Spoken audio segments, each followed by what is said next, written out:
Nation one election को आशीर्वाद दिया है सब संतों ने, क्योंकि हम संतों के लिए देश से बड़ा कुछ भी नहीं है।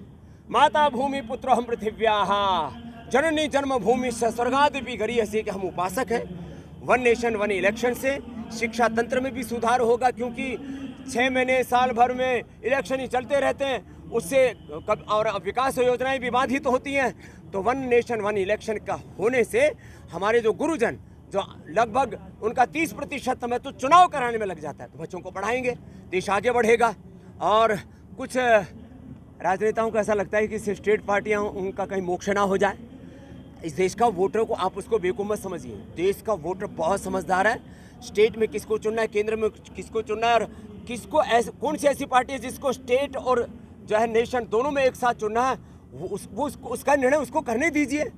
आप अपने राजनीतिक तुच्छ स्वार्थों के लिए इस देश के हितों से समझौता नहीं कर सकते। इसलिए सब संतों ने एक मत से तय किया है कि ये बात दूर तक जानी चाहिए।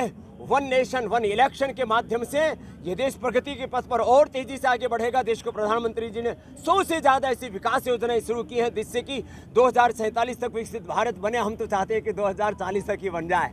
तो इस कार्य से वह और गतिशील होगा ये लोकतंत्र।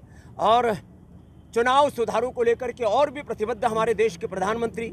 लेकिन कुछ लोग सड़कों पर संसद में हंगामा और अराजकता करके ऐसा चाहते हैं कि हम लोकतंत्र को बंदी बना लेंगे, लोकतंत्र को हम कैद कर लेंगे। भैया चुनाव लड़ करके प्रधानमंत्री बन सकते हो, सपने सभी देख सकते हैं। देश के संविधान ने आज़ादी दी है सबको, ये अधिकार दिया है कि आप प्रधानमंत्री बनने के सपने देख सकते हो। लेकिन प्रधानमंत्री देश के वोटर बनाते हैं, आप दिवा स्वप्न ना देखें।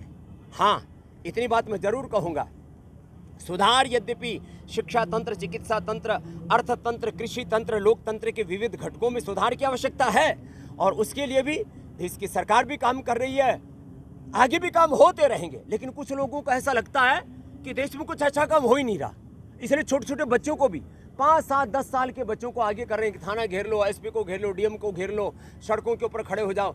नाबालिग बच्चों को, छोटे बच्चों को आंदोलनों में धकेलना चाहिए। जो वरिष्ठ नागरिक है, 18 साल की उम्र के बाद के जो नागरिक हैं, उनको आगे आना चाहिए।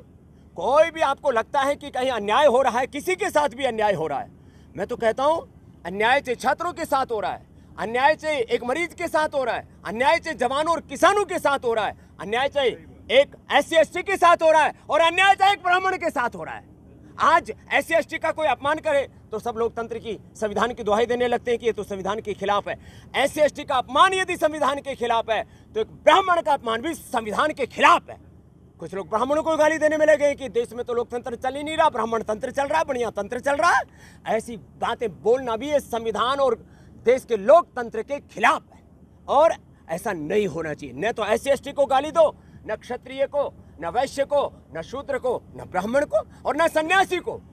सन्यासी को गाली देना आजकल एक नया फैशन हो गया।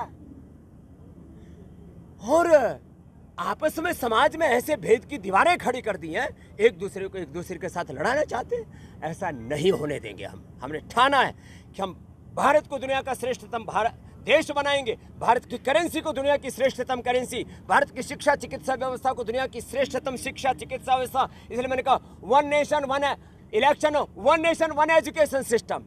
धामी जी ने अच्छा किया, यहाँ पर समान नागरिक संहिता यहाँ पर लागू करवाई, मदरसा बोर्ड बंद कराया, एक जैसी शिक्षा, एक जैसी चिकित्सा, एक जैसे संवैधानिक अधिकार देश के सब नागरिकों के हैं। इस दिशा में बड़ा कार्य हुआ, तो ऐसे कार्यों की अनुशंसा होनी चाहिए। और मैं कह रहा था, जब देश आगे बढ़ेगा तो देश की करेंसी दुनिया की श्रेष्ठतम करेंसी होगी।